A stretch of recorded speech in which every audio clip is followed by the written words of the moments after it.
5천만의 정보 문맹 퇴치운동 2009의 경제과외 자본주의 작동 원리를 이해하자입니다.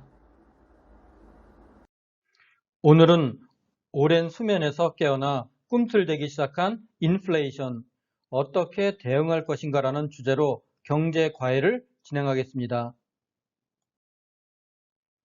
지난주 미국 신규 실업상 청구 건수가 바이러스 사태 이후 처음으로 100만 건 아래로 줄어들었습니다. 계속 실업상 청구 건수도 줄어들었습니다.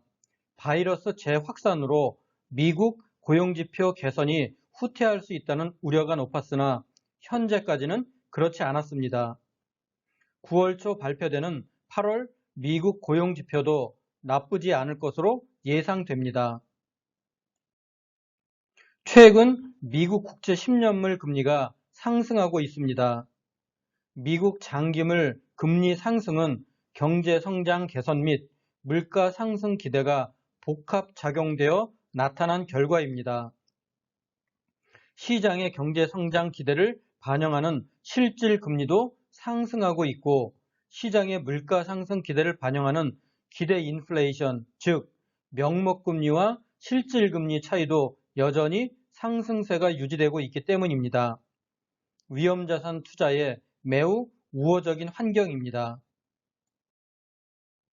그러나 아직 경제 성장 기대는 그렇게 높지 않습니다.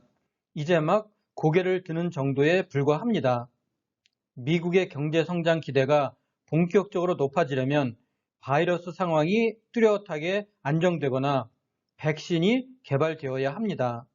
둘 다 아직은 요원하기에 미국 정부와 연준은 경기 부양 정책과 통화 완화 정책을 지속해야 합니다. 즉, 시중 통화량을 계속 확대할 것이고 시중 금리가 높아지지 않도록 통제하려 할 것입니다.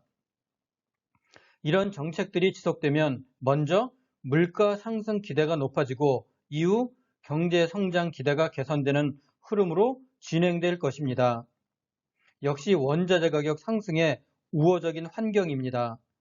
게다가 중국의 신뉴딜 정책과 미국의 새로운 대통령이 추진하려는 대규모 인프라 개선 정책도 원자재 가격을 더욱 자극하게 될 것입니다.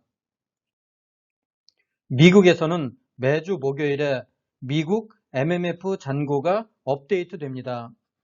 속도는 느리지만 미국 MMF 잔고는 계속 줄어들고 있습니다. 즉, 미국 증시에 신규 자금이 꾸준히 유입되고 있다는 의미입니다. 한국의 동학개미 못지않게 미국 로빈후드의 힘도 대단합니다. 원자재, 신흥국 증시, 아시아 증시, 한국 증시 강세가 유지되려면 무엇보다 미국 증시가 꺾이지 않아야 합니다. 다행히도 경제와 정책 그리고 수급 모두 미국 증시 상승을 뒷받침하고 있습니다. 단기 급등에 따른 변동성 확대가 우려되는 시점이기는 하지만 여전히 위험자산 투자에 매우 우호적인 환경이 지속되고 있으므로 성급한 위험자산 비중 축소는 적절하지 않은 전략입니다. 올봄 바이러스 사태로 떨어졌던 미국의 소비자 물가가 봉쇄 완화 속에 두 달째 오름세를 이어갔습니다. 특히 변동성이 큰 에너지, 식품을 제외한 근원 소비자 물가는 30년 만에 최대폭 상승했습니다.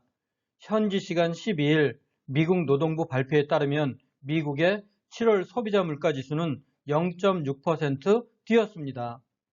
마켓워치가 집계한 당초 시장 전문가들이 예상한 0.4%를 웃도는 상승률이었습니다.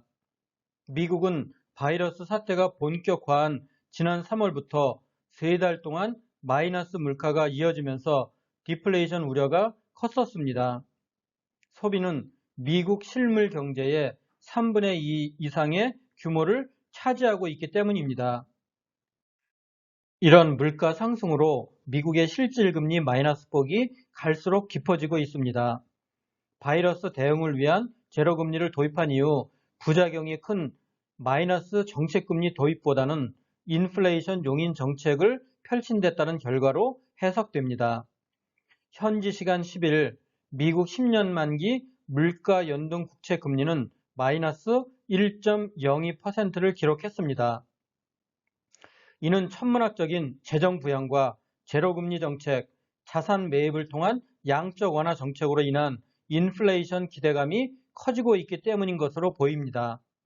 물가 연동 국채는 투자 원금의 물가 상승률을 반영한 뒤 이자를 지급하는 채권으로 인플레이션이 발생하더라도 채권의 실질 가치를 보존해 주기 때문에 그에 대한 방어수단으로 활용됩니다. 즉, 인플레이션이 예상될 때 투자하면 더 많은 이자 소득을 기대할 수 있어 금융시장 심리를 보여주는 지표로도 간주되기도 합니다. 모건 스탠리의 마이크 윌슨 수석 전략가는 최근 유동성 공급은 인류 역사상 유례를 찾아보기 힘들 정도로 늘었다며 연준이 통화 공급 증가, 즉 인플레이션을 통제하지 않는다는 의미라고 강조했습니다. 인플레이션이 정책 목표치인 2.0%를 상회하더라도 정책자들이 서둘러 금리 인상을 단행하지 않을 것이라는 관측이 실질금리 하락을 부추긴다는 설명입니다. 윌슨 전략가는 전년 동기 대비 광의 통화량인 M2 증가율이 23%에 달한다면서 2020년까지 15%를 넘은 적이 단 한 번도 없으며 고물가 위험도 그 언제보다 높다고 지적했습니다. 최근 제롬 파월 연준 의장이 마이너스 정책금리 도입에 대해 부정적인 반응을 보였던 것처럼 다른 주요국 중앙은행들도 비슷한 견해를 보이고 있습니다. 앤드류 베일리 영란은행 총재는 지난주 통화정책회의에서 마이너스 정책금리는 중앙은행의 옵션 중 일부지만 은행 산업에 부정적인 영향을 미칠 수 있어 당장 사용할 계획은 없다고 밝혔습니다. 이는 앞으로 각국 중앙은행들이 인플레이션 압력을 높일 수 있는 정책 수단을 지속적으로 도입하게 될 것으로 전망하는 합리적 근거이며 명목 채권보다 물가 채권의 비중 확대를 권고드리는 이유이기도 합니다. 물가채는 발행된 액면 금액에 물가 연동 계수가 반영돼 원금이 변화되며 변동된 원금에 표면 금리가 적용돼 이자가 지급됩니다. 국채 이자 수익 외에 물가 상승분이 원금 금액을 늘리며 추가로 자본 이득이 발생하기 때문에 인플레이션 해지 수단으로 많이 쓰이고 있습니다. 일부 물가 채권에서 물가 상승에 따른 액면 금액 증가분은 비과세 대상이기 때문에 자산가들의 재테크 수단으로 많이 활용되기도 했습니다. 특히 물가채는 경제가 침체되면서 인플레이션이 발생되는 스태그플레이션 상황에서 국채 이자 하락에 따른 평가 이익에다 물가 상승으로 인한 액면가 증가 효과까지 있어 수익이 극대화됩니다. 마무리하겠습니다.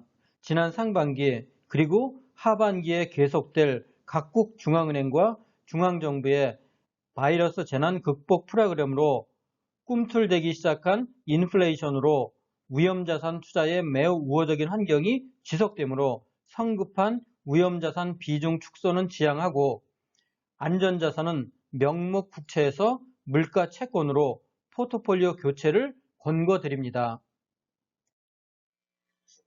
오늘 준비한 것은 이것으로 마치겠습니다. 여러분 한 분 한 분의 구독, 좋아요는 자료를 준비하는 저에게 큰 힘이 됩니다. 감사합니다.